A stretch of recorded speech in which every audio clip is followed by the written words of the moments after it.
Welcome to today's session on functional fitness. Thanks so much for joining me. Hopefully today is going to be a really great session. I'm really looking forward to it, and hopefully you guys are as well. But a quick bit of housekeeping before we kick off the session. So if you have a look on the right hand side of your screen, somewhere over there, you should see a little questions box. So if you have any questions throughout today's webinar, for myself or my special guest who I'll introduce in a couple of minutes, please do pop them in that question box. We'll try and either throw them in as we go and as we chat, or we'll have a specific time for some question and answers at the end as well. So any questions, that's the place to go.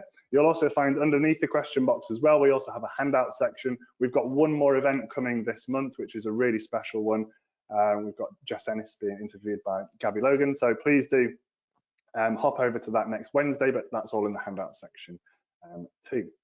But without further ado, so we're delivering this session in partnership with Fiit. So Fiit are an amazing company that we've been partners with for a little while now. But if you want to find more out about Fiit, please head to the rewards and partners section of our website. As being part of a Vitality member, you get 6-month membership on us, and then once that's finished, you can get 50% off a yearly membership with Fiit too. So definitely worth checking out. But before I introduce the session, let me just quickly intro myself. Some of you may know who I am, but I'm head of exercise and physical activity here at Vitality.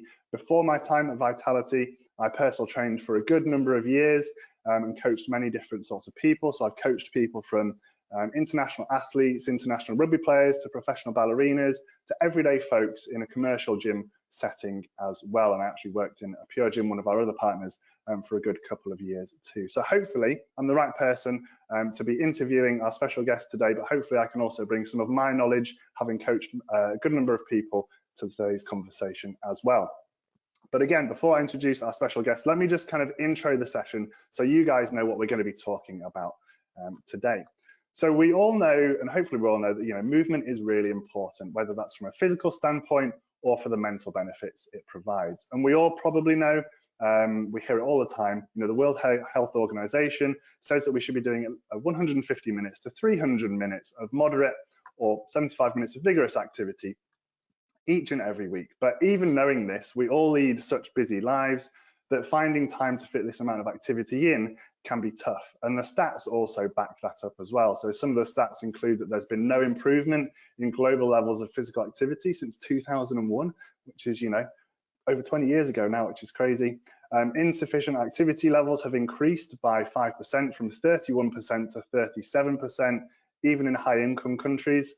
But did you know we're also advised to do some activity on 2 days per week that incorporate all the major muscle groups at a greater intensity, because this provides some additional benefits to that sort of 150 to 300 minutes of cardiovascular exercise we're asked to do as well. So these types of strengthening activities can help keep us strong and mobile as we age, help protect us from slips, trips and falls, and help us perform well and also keep injury free on a daily basis. So I remember one of my lecturers at university actually saying that it's not a healthy heart that will keep you from going into a retirement home, it's being able to get up out of a chair.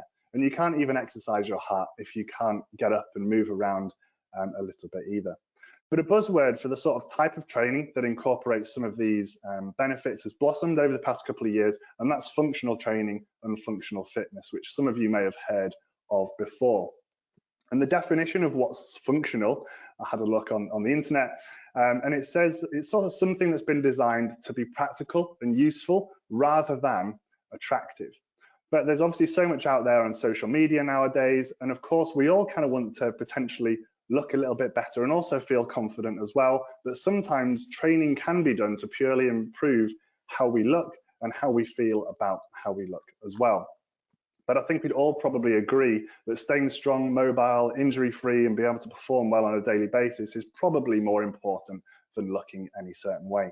So without further ado, today's conversation, we're going to split into 4 main areas. So we're going to talk about the kind of current state of the fitness industry and also break down what functional fitness actually is.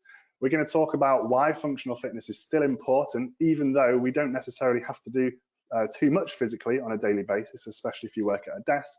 Then we're going to go on to some practical advice about how to incorporate functional training into your routine. What exercises should we be doing? How much should we be resting? All that good stuff. And then finally, we'll have a Q&A at the end, in which you can ask us any questions you have. But I'm going to stop whittering on now. We're going to have a nice informal chat with our guest, who is from our partner Fiit. So we've got Gede with us today. She's a dancer, a personal trainer. She's qualified in pre and postnatal training, and she's an advanced Pilates instructor too, but she's also the head of fitness at Fiit. That's a mouthful. Gede, are you with us? How are you doing today? Hey, thanks so much for that intro. Yeah, it's great to be here and chat about all of like the fun subjects that we have coming up. So yeah, I guess just to add a little bit more to the great intro that you said. So yeah, I started off originally as a professional dancer, and then I made the transition into fitness, where I worked mainly in the boutique fitness industry. And built a lot of, like trains, building them out and building and training a team, because we needed a lot of trainers for all of that. So I built this whole in-house education system or program for that, and building, different concepts, different types of training concepts like for the gym. And then 3 years ago, I made the switch into the digital fitness space, which was all very new to me. But all the data and stuff like that I found really exciting, and it was a whole other aspect of the industry that I hadn't really explored. So yeah, here at Fiit, we analyze a lot of the data, we create all the creation of the concepts, managing the fitness team, and yeah, that's probably in a nutshell a bit about me. Awesome. Well, it's great to have you with us, and I couldn't think of anyone who's probably better to join us. I had a look at obviously, I was doing some research on you before we started off. Obviously, you've been a dancer for a good number of years as well, and I think there's no better way of, translating things like dancing, and that was your job previously, to then into fitness, which is, functional fitness training for your job, and it's something that we can all kind of learn a little bit about. But when we talk about functional fitness, I kind of gave a brief intro there, and what I found on the internet said functional it's kind of practical, useful on a daily basis, not necessarily attractive. What does functional fitness kind of mean to you? Because I know we all have different kind of ideas of what functional fitness is. Yeah, so I think we see functional fitness as being ready for anything. So if you define fitness, there's 10 components that are under the definition of fitness. So cardiorespiratory, like endurance, stamina, strength, like power, speed, flexibility, agility, coordination, accuracy, and balance. And like functional fitness is working on all of those, and being really all round, and it should support everyday life, and transcend into everyday life. And I think our bodies are built and like developed for all of our muscles to work together, and so functional training and functional fitness is making sure that we have that all round. So sometimes we might, or especially like these days, we might miss out a lot of key movement patterns from the lifestyles that we lead. So it's important to include them in our training so that we stay well balanced, so that we can live pain-free. Definitely. And do you think, I know there's kind of a debate in the fitness industry, not sure if people are aware of functional training versus non-functional training, and some people say that, well, all training is functional, because if you're training for something, for example, I don't know, if you go into the gym and do bicep curls, for example, because you're trying to get bigger arms, obviously on a daily basis, we don't necessarily need big biceps, but because we go and train for that, training to be better at it is functional in and of itself. Do you think there is non-functional training? Does that exist? Well, I think your example of the bicep curl, like there's lots of different styles of training, right? So bodybuilding is very specific. Athletes train to be very specific, and that's more that's training for specificity, whereas functional is looking at the all round, like the entire picture. So under the definition of functional fitness, some like elite athletes would probably score, like if you were to get people to do a test and all of those like different attributes, like super elite athletes who are amazing in one skill, or whatever it is that they do might score lower in the other things. So I think the definition of functional is being this all-round athlete or all-round everyday athlete to support. But they're in modern day fitness practices, you do have that more specialized way of training. They have the bodybuilding, but is that okay, you might be able, if somebody might be able to deadlift, build themselves up and deadlift 200 kg or 100 kg, whatever that number is, but picking something up and putting it in the boot, which is twisting, which is functional, they might pull their back on. I think that for me, that's certainly where the difference is between functional and other forms of training. Yeah, definitely. Yeah, I agree. I think as a personal trainer, it was often quite funny when I did work in a gym-based setting and I was helping do classes and all that sort of thing. Obviously, as a personal trainer, I think there's some pressure to kind of look the part. You kind of got to look as if you know what you're doing, or at least be able to perform a little bit. And it was quite interesting because quite a lot of the trainers that I worked with were quite into bodybuilding, just doing training to sort of look a little bit better or increase their muscle mass. But part of their job was to run a class and do the class with the members. But whenever they came to do the class, they often really struggled, were really out of breath, probably didn't look the best doing it in front of everybody. But for me, that was obviously part of the job, and I think that's again functional fitness. Part of their job was to run a class with people. However, they weren't sort of training to improve their capacity to do that. Is it important for you? I know at Fiit, obviously you do the classes live on screen, so it's definitely important for you to be fit and functional, I guess. Oh yeah, 100%. We actually, amongst us trainers, we actually have this thing that we call being fit for fit, because it is totally different. When you're PTing, or a lot of group classes out there now, your coach or your trainer is sort of giving you 2 amazing reps, and then they're walking around motivating or correcting, whatever. They're not having to do the full thing. But yeah, on Fiit, we're having to do the whole thing and coach at the same time. So you're using half of your lung capacity on talking, making sure you've got the competency right, that you're counting them down, all of those things, that you've got good form, that you're not tired out. So yeah, we have this whole thing fit for fit. And actually with if anyone does know some of the other trainers are in the team, so Sean and Luke are also full-time, and we'll often do our meetings. We live in East London, right by a park. We'll often do our one-to-one meetings, sort of running around the park, so we're talking while doing cardio, so that we're training to be fit for fit. So while we have our training for ourselves outside, it's also a part of it in that we've got to make sure that we can still perform and do our job on set as well. So yeah, for sure. Definitely. Yeah, I think anyone who tries, if you've never tried to do exercises and then speak, it's very tough, isn't it? Someone's actually commented in saying Fiit is amazing, Gede's abs and glutes burn is it was my absolute favorite. So you've got some fans in the house, which is great. And someone's actually just said as well, something that's kind of blown up a little bit over the past couple of years is a modality of exercise called CrossFit, if some of you haven't heard of that. Someone has asked, is this the perfect example of functional fitness? What are your kind of thoughts on that? Yeah, so I think talking about CrossFit, we have to be very careful, but functional fitness and CrossFit, I think, are very, very similar. They have the same essence to them.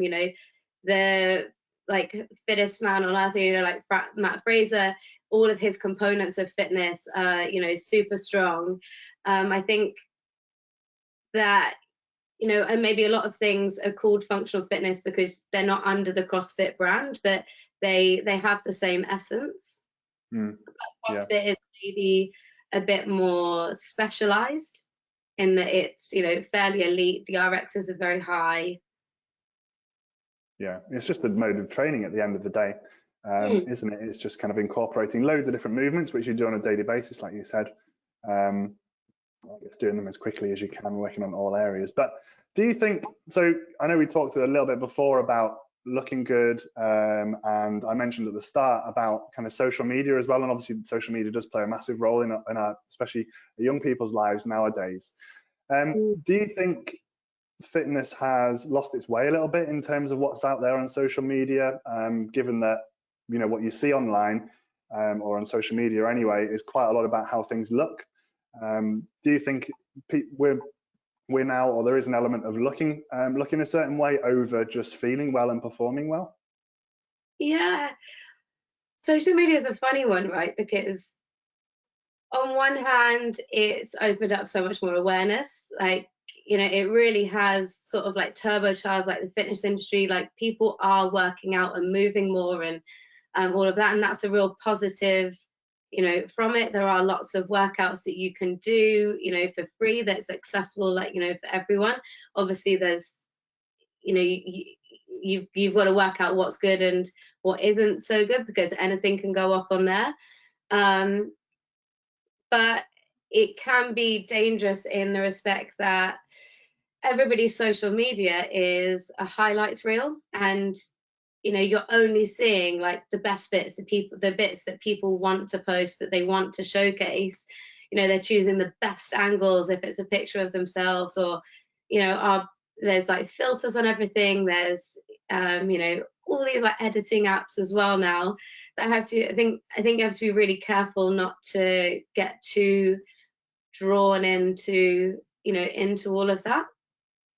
Yeah, definitely. I think it's great that people can see fitness on a daily basis, and also those that, you know, before social media, a lot of people might not necessarily have seen too much of the fitness or health industry without social media. So I agree. I think it's amazing that we can have access to and see all these different modes of training, including functional fitness and things on social media. But yeah, we do have to be careful, because I think I've done it in the past, you know, thought, oh, I'll try that in the gym or whatever it may be, and then things go awry, or it doesn't quite get you the results that you're wanting.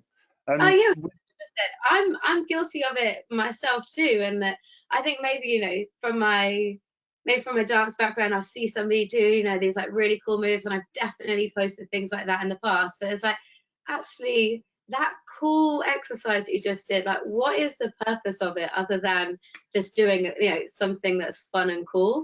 Yeah. And you know, like when you strip it back to what is like actually really beneficial for your body, you know, and training like with that like specificity, it is often like the less sexy stuff that gives you the results.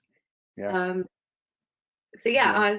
if you scroll down on mine, I've definitely got some things there, and I'm happy to admit it. But I also love playing and exploring, you know, what the body can do as well. So yeah. Yeah, definitely. I think there's an element of, and that interests people as well and piques people's interest. And, you know, people might start doing an activity because they see something really cool that they want to be able to work towards. But yeah, you're right. A lot of the stuff behind the scenes, and I've had clients come to me before while working in the gym, and they're like, I want to be able to do that. And I'm like, right, okay, we need to do this, this, this, and this. And they're like, oh, that's boring. But I'm like, well, yeah, but you've got to be able to do that to build up to that. Yeah, But, exactly. obviously with so much out there, and you know, you can look a certain way and perform a certain way. How do we define what is functionally fit? Is it are there certain movements we should kind of be able to do you think? Again, is it just generally being all-rounded and be able to do a little bit of everything? Because a lot of people will kind of go into training potentially to look a certain way or help improve their confidence or their body shape. What are the things, apart from just looks and aesthetics, should people be kind of concentrating on when training? Oh my gosh, so many things in that. You know, to be functional, we've got to be able to walk, jog, run, jump, like twist, bend, you know, lift, push, pull, you know, like strong core, all of those things. Like that is everything that, you know, you need to be able to do to like function well, to have all of your muscles in balance working with one another. That, you know, that's making sure that you address like all of those is probably like best practice. And I think what you were saying there, in that, a lot of people get into it because they want to look a certain way, because they want to put on this amount of muscle, or they want to lose that dress size, like, or they want a bigger butt, or whatever it is. People tend to come into it with an aesthetic goal, but really what they want is like the feeling that exercise gives you, when you get that release of endorphins, when you've spent that dedicated time, you've invested that time in yourself. When you start feeling good, you start to like what you would like what you see more. So when you set, I don't know what you do, with your PT clients, but if somebody comes in with that aesthetic goal, I often try and swing them towards setting a performance goal, so they have something to work towards. So you have that like sense of achievement, and the aesthetics just look after themselves, because also what somebody sees in a mirror changes, like the better they feel too. And if you're working towards that performance goal, they're probably going to hit the aesthetics that they want anyway. Yeah, I think that's really important. Definitely what you said there. One of my clients actually ex-clients comes to mind, and she was a sort of 50-year-old lady who wanted to lose weight. It was the first time she'd ever stepped foot in the gym, and she was like, I wanted a personal trainer, so I kind of knew what I was doing. So her main goal was just to lose weight, look a bit better, feel a bit better. But then actually by the end, I trained her for around about 2 years. She lost all the weight she wanted to, but she actually didn't even think about that soon after joining. She was actually obsessed with being able to do a body weight dip, which I thought, was absolutely great. And having those functional movements, those things that would actually help her in day-to-day life, becoming stronger, becoming more mobile. You're right, and they were the things that actually drove her in the end.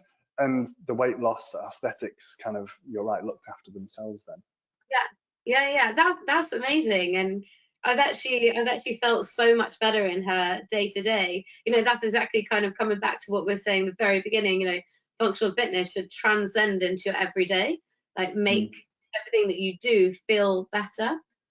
Yeah, definitely. And given you said, on a day-to-day basis, a lot of us and a lot of our viewers work at a desk all day, for 8 hours. We're kind of in the office as I am today, and a lot of us are sat down, and we don't necessarily on a daily basis need to be good at moving as we maybe once did when we were, I don't know, more agricultural, working in fields, all that sort of stuff.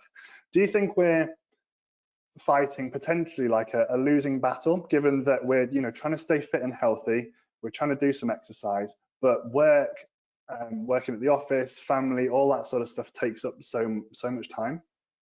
Yeah, I mean, it's tough, right? Especially, the last 2 years, where like with a lot of working from home, and okay, we've had it hybrid, and people are starting to get back to the office, so you're getting people getting a bit more movement through, the commute and whatever.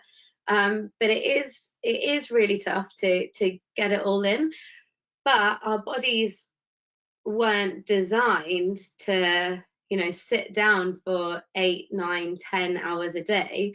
And so I think that's like a really good question, is to like, well, do we need to do all of those things, because this is what I need to do to function?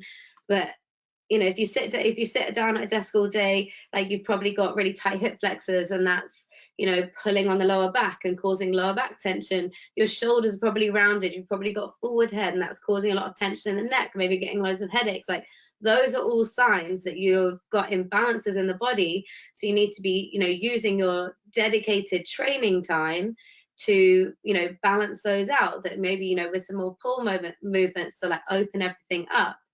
And I think our NEAT, so our non-exercise activity, has really taken a hit, like as a whole. Or we have to be really conscious of getting some like steps in, like early doors, so that we can hit our numbers. Like, it is becoming harder and harder to get that general activity throughout the day. So I often say, like little and often. And we know that movement makes us like feel so much better, that it helps with productivity. So if you can, like, do walk and talks, or do a lap of the office, like try and get outside to go and buy your lunch or eat your lunch. Like, try and get little and often like movement throughout the day, because otherwise, 5, 6 p.m. hits and you've only like done like, maybe 500 steps. That's very little movement. So I think that, yeah, if you can get little and often throughout the day, it can make a huge difference. Yeah, 100%. And I think you're right in that, we don't need to be able to perform that well physically on a day-to-day basis. It doesn't take much to walk to the office, to sit down, and then to walk home again. But it's that, you're right, like injury prevention or just correcting any imbalances you have from being sat down. I think we all take our health and wellness for granted until we get an injury or until we pull something, and then we're like, oh, if I only have done some exercises to protect my neck against that pull. So I think, yeah, looking and viewing exercise is potentially more of a preventative thing, and just to prepare you, even though you don't necessarily maybe do too much on a day-to-day basis. But you touched on something there, which was actually going to be my next question to you. So obviously we all have limited time. As we said, we struggle to kind of fit exercise in sometimes, and we might not all have 1 hour, or I know, for example, Fiit, there's classes of loads of different lengths. If we struggle with time, is it important to do some really intense specific activity for 20, 30, 40, 50 minutes? Or is it just as good trying to accumulate activity throughout an average day?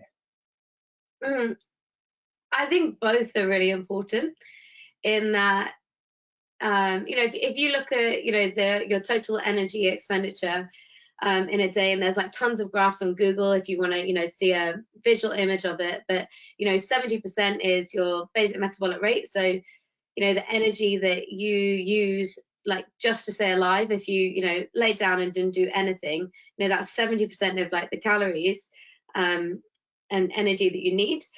And then, your NEAT, so that non-exercise activity that I was just talking about, that's 15%. So that's the next biggest percentage of your day. So it's the biggest part that, that we can have influence over. And it's it tends to be the first bit that we let go of, with our lifestyles like right now. And then, you have your thermic effect of food, which I think is about 10%. And then your dedicated exercise, that half an hour or an hour of dedicated training a day is like only 5%. So the way I like to think of it is that your dedicated training is working on all those movement patterns that you're maybe missing out on in your daily life. It is training all of those aspects of that we define as fitness, making sure that we're keeping, if you put all 10 things in a pie chart, that we're keeping all of them nice and even. But then that that general non-exercise activity, the moving around, like walking, like getting your steps in, as much movement throughout the day can have like the biggest influence on on your daily energy. And I think both are really important. Yeah, definitely. And I think here at Vitality, I think we're big advocates of that as well. So we offer points for getting a certain amount of steps. You also get points for doing specific workouts where your heart rate goes above a specific amount. And I think you're right, it's important to incorporate both of those. Like, activity on a day-to-day basis is really important, just keeping moving, getting your steps in, doing what you can. And then, yeah, having a couple of sessions a week, maybe, when you can do some movements which will safeguard your health, help you perform better on a day-to-day basis. In terms of how many of those like specific sessions should we have in a week, what's your thought? I always thought 3 specific sessions for exercise is probably a good starting point. Again, if you're not doing anything, doing 1 is probably great. But what are your thoughts on what's the sort of minimum and maybe even maximum? Can we do too much? Yeah, we can. Yeah, you can definitely do too much. Yeah, I like starting to get into it. I think, as you said, it's what you can stick to and keep up and maintain. Like so at Fiit, we last year we made we made the equivalent of a 3-month beginner plan to get people into it. And what we actually did with that was like little and often to try and get people into the habit of putting their kit on, working out, and blocking out that time for themselves, you know, to try and get that habit in. So I think either 3 like main sessions a week if you're just starting, or, you know, little and often. Maybe you've got 3 days of training, then you've got you know, a day of you know, mobility or some kind of recovery work, and then on, you know, the 6th day it might be to go for, you know, an hour's walk or something. I think little and often is really good when you're starting, because you're trying to set in the habit, you're trying to, you know, incorporate it into your lifestyle. But at the end of the day, it is, you know, whatever cadence you are going to stick to, and then you start to get the love for it, you know, and you know, you'll start to add on more and more. You know, if somebody's more conditioned, then, you know, you can increase the amount that you train, as long as you are countering that with enough recovery. So, you know, I think getting into the realms of like overtraining, because you can definitely do that, and I've definitely experienced that at the beginning of last year. I had to dial right back. You know, you want to see that you're able to, if you start seeing that, you know, your heart rate isn't recovering after a workout, that, you know, you're feeling sluggish and tired all the time, you can't seem to get motivated, like, you know, that heart rate is a really, really good one to watch, you know, that recovery rate. But you know, just looking at what you're doing, I kind of got into a bit of, I was doing a lot of running and obviously filming a lot of HIIT classes at Fiit, and I just ended up doing way too much, you know, cardio. My nervous system just wasn't recovering, and so I just felt, you know, awful all the time, and wasn't really, like, I had no energy. I wasn't really seeing like the results of my training. So if you're getting any of those symptoms, then that is a sign that you're maybe overtraining or overdoing it in one aspect of that fitness. You know, dial back, try and also lifestyle can affect that too. So if you're doing, I guess I was doing, you know, a lot of high intensity workouts, running, which is again high intensity. And then if you know, life or work is stressful at the same time, you know, your cortisol levels are just, you're in this like fight or flight all the time, and your body isn't recovering. So, you know, dialing back and making sure that you can, you know, return to homeostasis, that you can, you know, recover everything is super important.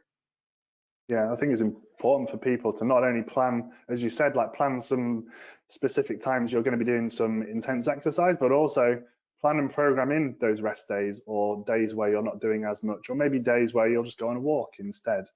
I think it's very important. And one of the questions we've had actually, and it's always something we hear about, and you probably hear it all the time as well, is I struggle with motivation. What should I be doing? And I know something that you just spoke about there is, you know, starting with what you can do, with what you can manage, starting small. I know often people fall into the trap, and I saw it when I worked in a gym.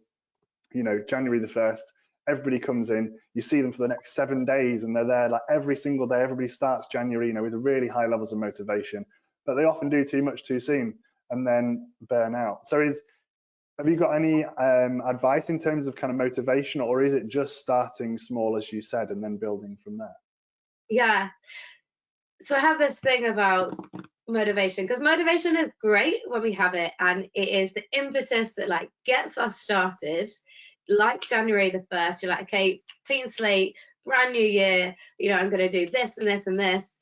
But it never sticks around that long, like no matter how much we want it to.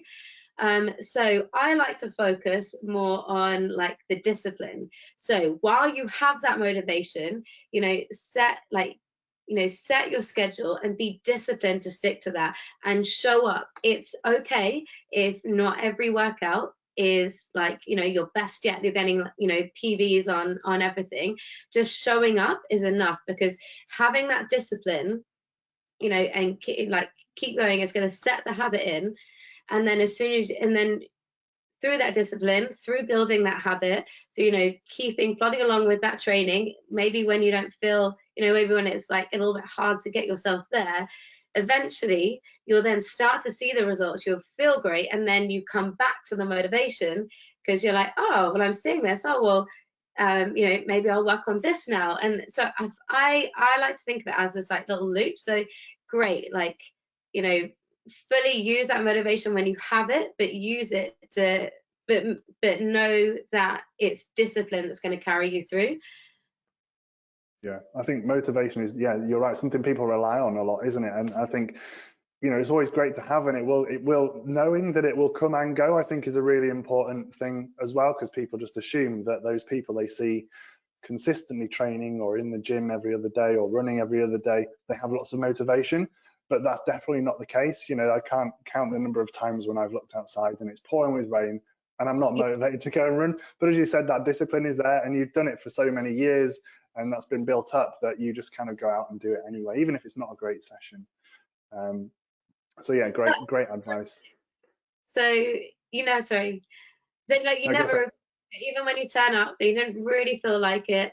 Like you just feel good for having gone, for having been like, you know what, I could have stayed on the sofa, but I didn't. I got up and I went to the gym, or I went for that run, or I went for that walk, and you feel achieved, you know, and then, you know, it does pay off.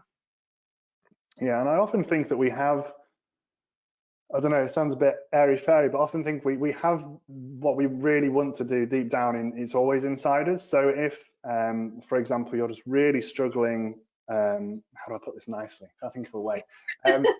If you really want to achieve something and you really want to do something, you will do it. And I think it's fine to not be in that place as well. Like I've done that before. I've been like, oh, I really want to try and, I don't know, achieve a handstand by this year or something, just one random bit of training. And then I do it for a couple of weeks, and then I'm like, this is really tough. It's not working. I can't improve. And then I drop off and try and do something else, or go back to my normal training. But that's probably because I didn't really want to be able to do it, and it probably wasn't that much worth it for me. And I think people often struggle, you know, they push themselves so much that I'm not motivated, but I really want to achieve this. But if you really wanted to achieve it, you probably would be trying to do that. And it's fine if you're not in that place all the time, or currently, that's fine, but it will happen when it's right for you, I think, as well. And sometimes it takes a big life event. For example, I know people who I've trained who have come to me after a family member, for example, has passed away from a heart attack. Sometimes it takes something big like that for people to be really inclined to go and do something. But sometimes it's just a switch, and people are like, I just want to do it, and then that's fine, and they can follow it through. But I think not being too hard on yourself is really important. Would you agree? Yeah, for sure. Yeah, no, I love that. I mean, where there's a will, there's a way. But it's also okay if, you know, you don't really want that and you want to do something else. Yeah, definitely. So moving on to, so you've spoken a lot, gone down a rabbit hole there. I've gone way off my plan. But so coming back to kind of functional fitness and more specifics, I guess. Are there any kind of specific exercises, best things to do when we are training that can help us with that functional element of fitness and health? So, you know, I think when it comes to, you know, cardio, you know, training the heart, so, you know, training all three energy systems, so having your, you know, low and slow sessions, which might be a walk, it might be a light jog, you know, your more like endurance sessions, and then the second energy system of, you know, your anaerobic threshold, so those sort of like tougher pushes, you know, training wanting to work without oxygen, and then obviously working your speed and your power. I think, you know, work like you want to, you know, train all three energy systems when it comes to that cardio, and that's what we support, and that's how we design all of our, you know, cardio sessions on Fiit. And then, you know, when it comes to more of, you know, the exercises that you're doing, it's, you know, like squatting is really important, you know, lunging, you know, deadlifts, you know, ground to overhead, you know, being able to shift load overhead, maybe, you know, some more like, you know, functional loaded rotation, although, you know, get a nice clean rotation before you load it if you're just starting that. But that's important, that's functional. If you're going to pick your kids up, if you're going to put, like as my example earlier, putting stuff in the boot, or we're always in our day-to-day life holding things, holding load and rotating, so that's really important. Being able to jump and all of those things, I think, including all of those in your training is really important. Yeah, I think it can help with motivation as well, because the stuff you're actually doing when you're training is going into your everyday life. Whereas I know I, for example, back in my university days, was obsessed with sort of bodybuilding modality of training, was doing bicep curls and that sort of stuff, and it just didn't really excite me because I wasn't using that on a day-to-day basis. Whereas I think when you, like you said, if you're every day, so that's always a bonus of training though, as you said. But I think, like when you're walking up the stairs next and you have been doing those cardio sessions perhaps, which you've mixed up and done some really high intensity stuff, some low intensity stuff, be mindful when you're next walking up the steps, are you a little bit less out of breath than you were before?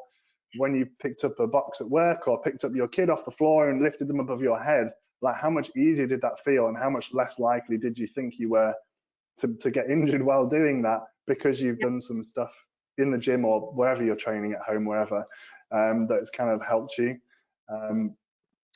with that. So do you think, I know a lot of people will kind of pick an exercise program and follow it for long periods of time, but kind of what you said there is variety is really key, and doing a mixture of low and slow, really quick stuff, bursts of, I don't know, sprinting or jumping, whatever it is. So do you think variety is really key when it comes to training? Yeah, if we're talking under this like functional fitness way of training, definitely you've got to be able to move with power, but also be able to move slow as well. Like you want the whole range. I think, it just comes back to that pie chart of like making sure every kind of aspect is like even, because you might need to walk for long periods of time, might need to sustain your energy throughout a day, or you might need to run for the bus or run from danger. Like that's the whole thing, is like functional fitness, you should be ready for anything. So you've got to train everything as you go. And it might be that, I guess typically in a training session, you might have like your main lift that you're working on. So, maybe today, like, you're going to start your session really working on your strength element, on, your squats. And then you might do some accessory work, with some more like pulling. And then you might finish it off with, a bit of a WOD in, one of the, either in, your anaerobic threshold, or, sprint and speed and working power, at the end, like, of a WOD. So you've got several elements in one session. It's not like you have to do a separate session for each one of those things. You're covering kind of all of it, and then another training session might work on, you'll have a different lifting element, etc. So I think it's, when we break it down and we say, okay, there's 10 components of fitness, that doesn't mean you need 10 separate sessions. Often a lot of them are included, can be included into one, but just being aware that, you are sort of like, mixing it up. You're not repeating the same movement patterns, too much, that, or for example, when you're squatting, you are trying like narrow squats, wide squats, sumo squats, you're doing that same like knee flexion, that same action, but it's not always in exactly the same angle on your knees or your hips. Yeah, and I think that's where, as well, something I've been guilty of in the past as well, but when you do a movement, do it through a full range of motion too, because that's going to help develop strength at that end range, for example, wherever you're at, and also help keep you mobile and healthy. I think a lot of people go into the gym and they think, or wherever they're training, lift as much or do the hardest variation of something that they possibly can, because that's, I don't know, the ego takes over a little bit, doesn't it? We've all had that. I want to lift as much as I can.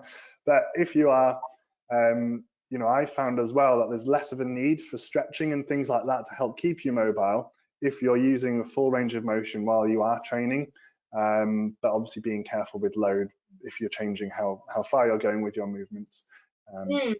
Yeah, for sure. That's loaded mobility, right? When you're doing full range, and that is kind of mobility at its best, because that's functional mobility. So you've got the strength to control the amount of mobility that you have. That's not to say doing separate mobility sessions can't be beneficial if you're, trying to work on a certain area. A lot of people, for instance, the shoulders, like overhead, because we are at a desk all the time, people have to sort of like do a bit of extra work into that. But if you can work on that end range with loads, that's the best form of mobility. But as you're saying, if you normally do half reps, or you don't go as low, you probably need to adjust your weight when you increase the range. That should be highlighted, because it gets much harder. It does definitely get us much harder. I've fallen down that trap, that trap before, for sure. Definitely. So I want to start wrapping up, because I'm aware we have got quite a few questions coming through. I could talk about this sort of stuff for ages. I think we both could.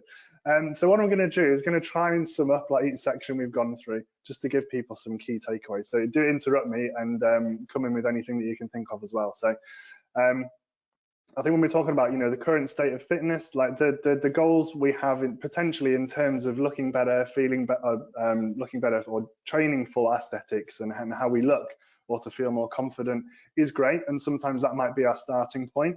But it's also really important to think about how we feel, how well we can perform, and actually focusing on, as you said, like performance orientated goals, like how quickly can you move from here to there, how much can you lift doing this, how low can you go doing that, whatever, can actually help motivate you as well a little bit more, and help you reach that aesthetic goal if that is one of your goals, rather than just focusing on that aesthetic goal on its own. And functional fitness can be applied to everyone, no matter your job. So even if you are sat at a desk for 8 hours a day, yes, you don't necessarily need to be very physically robust or mobile or strong, but being more mobile, strong, healthier, fitter is going to help you on a day-to-day basis. You're less likely to get injured when you do things. You're going to be more likely to perform better. You'll be able to lift your kid up above your head a lot more easily. And as you get into older age as well, I think it's important to use it. You use it or lose it, but you can lose it very quickly the older you get as well. So the sooner you can start doing some things and keep that, the more likely you are, the older you get, to be able to still do those moving forwards as well. And in terms of practical advice, it's always really tough, isn't it? Because it always depends on who the person is, what stage they're at, what they currently do, to give practical advice to people. But from what I've learned from you today is, variety is key, but also have some kind of plan, so you know what you're doing when you start off. And working, as you said, there's different energy systems. So sometimes a workout or part of a workout might not be very tough. Low and slow, it's doing like a long walk, for example, that should play a key role in your health and fitness journey, but also doing stuff that's tough as well, because we all come across stuff that's tough. Those flight of stairs, we all probably get out of breath when we walk upstairs. So we need to do things that are tough as well. And then mixing up your training, using lots of different movements, as Gede said, stuff above your head, picking stuff up off the floor. Twisting movements are all really important to incorporate into your training sessions as well, and some bicep curls every now and again, if you feel that way inclined. Does that round everything up? Have you got any other comments on that before we go on to questions? Have I missed anything? Yeah, no, that was a great summary. Just when you were talking though, there was one thing that I wanted to, that we didn't talk about, that I maybe wanted to add, and in working like the more high intensity stuff, in that, because the super high intensity, when you're working like speed and power, like those sessions can be really tough and really hard to get you in the zone to do that, in like, okay, you're about to take yourself into the pain cave. And yeah. I just, like, for me, I think there's also this mindset piece around training in that way too, being that you're trained, like, not only you're training yourself physically through whatever the task is that you're doing, whether it's sprints on the treadmill, bike or battle ropes, or whatever it is, it's also training you to handle discomfort. And that is, you know, translatable to all areas of life. You know, in your work, in your personal life, you know, with your family, your friends, there's always going to be moments that, you know, are hard and difficult, you know, that are going to make you feel uncomfortable. But, you know, when you train through that discomfort, that's like building confidence and trust in yourself that you can handle those. So yeah, I think that's kind of how I frame it, and that's how I get myself through those super tough workouts. And yeah, I just wanted to add that on and share that with people, because it is sometimes hard to get yourself into the mindset of like, okay, I'm about to take myself into the pain cave for like 30 minutes or 45 minutes. So Yeah, no, I love that. And I think, yeah, we've talked more physical, I guess, today, or we've talked a little bit about motivation, but there's that whole mental side of training, as you said then. And, you know, if you can complete I don't know, if you can get up at 6 o'clock and complete a really tough session, then the rest of the day is going to be really easy, isn't it? Or whenever you have any other tough times pop up in your life, you know, you're more resilient because of what you've gone through in the past mentally too. I love that. That's great. So we've had loads of questions. So apologies if I'm definitely not going to get through all the questions, but I'll try and pick some out and throw them across to you. So maybe this is more on the lines of bodyweight training, but someone said, any tips on how to get started with movement and exercise when we're working from home? What are your thoughts on that?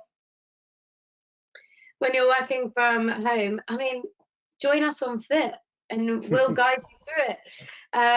Yeah, I mean, being able to move your own body weight is, you know, really, really important. Like CrossFit is even, we know, one of like CrossFit's like main things, you know, gymnastics, being able to move your own body.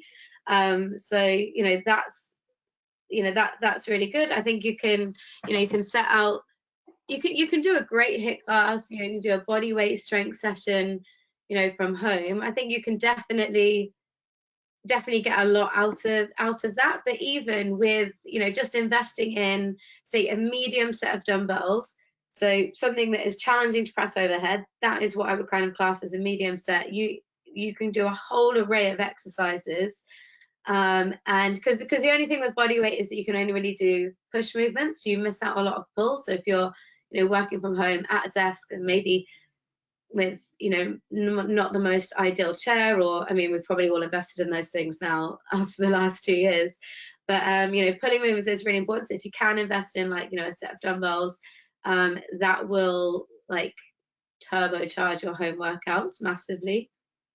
Yeah, I like that. And again, like you said before as well, having some specific time to work out is great, but then also don't forget things like your steps, your daily movement on a you know, daily basis, stuff we should be doing every day as well. Yeah. But yeah, I definitely agree with all of that.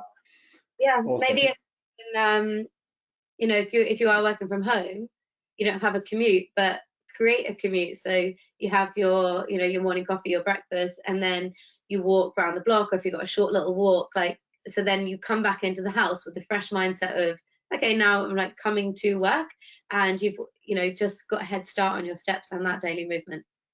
Yeah, definitely. Yeah, and you said that will affect you mentally, not only physically, as well.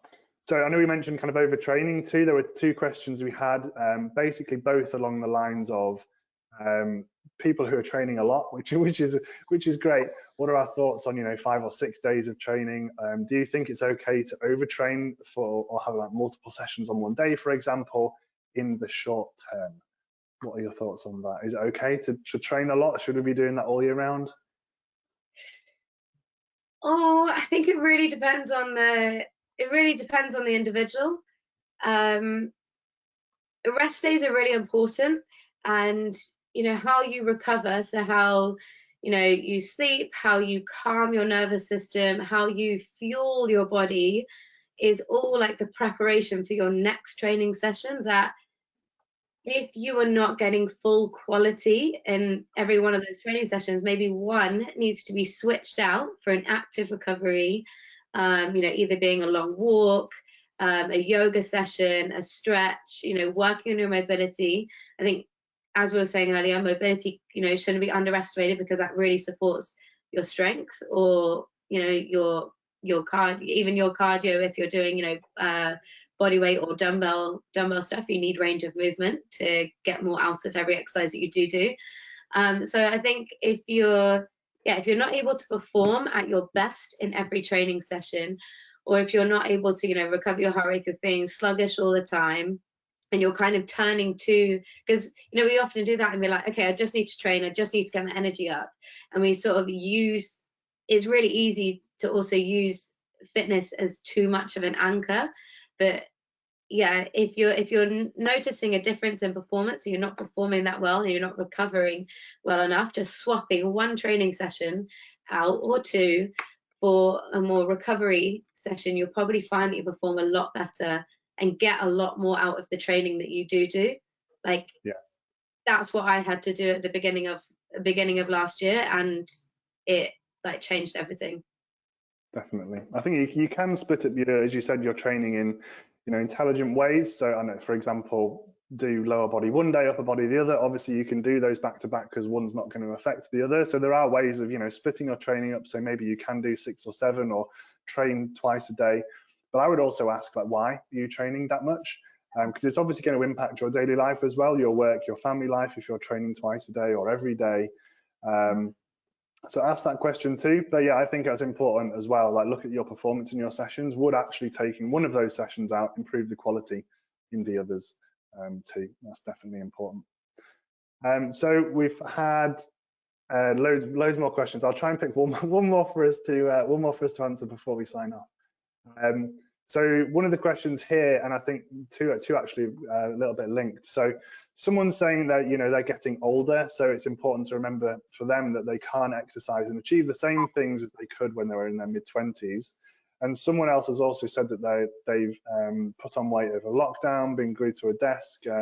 So I guess there's no question there. But my question is, if we have, I don't know, become a little bit less fit due to whatever circumstances, maybe lockdown, or because we're just generally getting older, should we be focusing, is it important to change your training as you age, or if you're unhealthier, should you go back to what you were doing previously, or do you need to kind of reassess and focus more on where you're at now? I think, yeah, no matter where you are, you need to assess where you are in that moment, and create a program and work gradually. What you could do, say a couple of years ago, whatever, when you were training all the time. Like, the reality is that you're probably not going to be able to like step. None of us can really step straight back into that. So, always assessing where you're at. Working with progressive overload.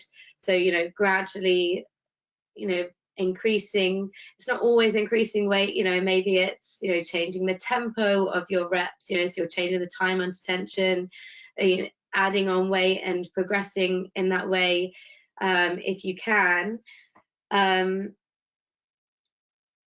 Just remind me the other part of the question. Sorry. No, So I think coming back into it. Yeah, one was coming back into it, and then one was like maintaining, right?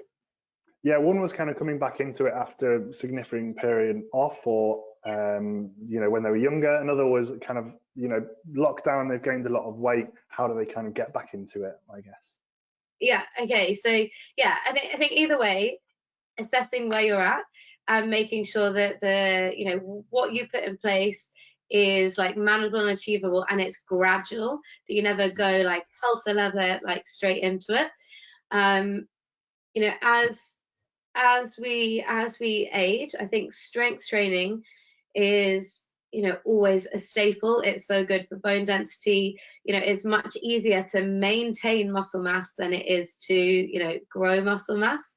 So that's going to keep functioning. So if you can keep doing that, in terms of the weight loss, your biggest driver is going to be that NEAT that we were talking about. So that, non-exercise activity. So getting the steps up, going for the walks, going for a cycle, going for a swim, like any of those, like that general activity. On Fiit, we have tons of, short 10 minutes that you can get throughout your day. Just try and get all of that small movement throughout the day. That's going to massively affect have an influence on weight loss goals, more than a dedicated 30 minutes or an hour of exercise.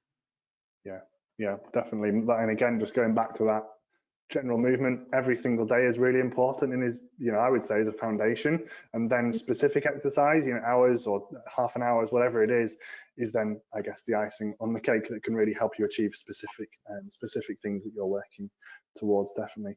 But it's 2 o'clock. That's all we've got time for. We could talk about this forever, I think.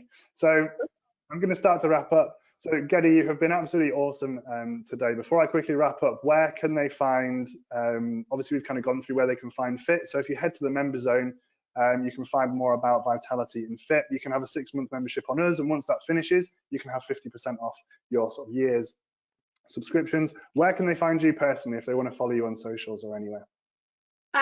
So I'm mainly on Instagram. That's probably where I'm at the most. I'm a bit on YouTube as well. Literally just my name, Gede, Gede Foster, and that is me. And if anybody has any further questions, I would absolutely love it if you would reach out. I'd love to connect and talk, and we can expand on anything. So yeah. Nice, awesome, Thanks legendary. So yeah, great chat. No, yeah, thanks for joining us. You're the best person for this talk, and I feel hopefully we've given a lot of, and you've given a lot of valuable advice to everybody, everybody listening. But yeah, thanks so much for joining us, everybody listening at home or at work or wherever you are. As we said, do take a look at the calendar and the program of events on the right-hand side of your screens. And we do have a cool event happening next Wednesday. But yeah, hopefully we'll see you at another one of our events. Thanks so much for joining me, Gede. Thank you. See you. See everyone. See you later on. Bye.